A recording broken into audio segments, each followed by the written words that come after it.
a Young diagram.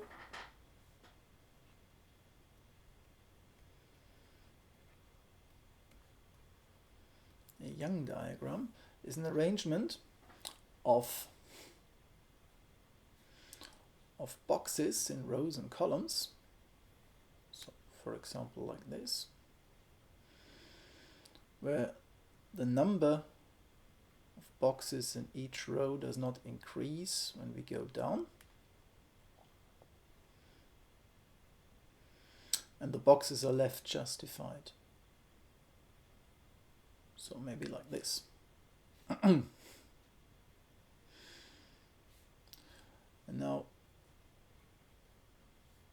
a Young tableau.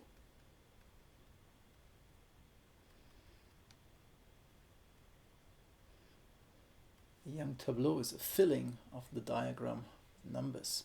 For example, like this.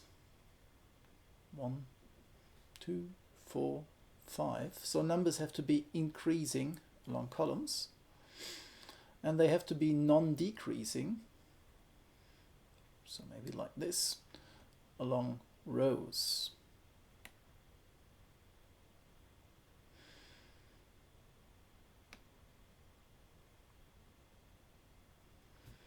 So this would be a nice Young tableau.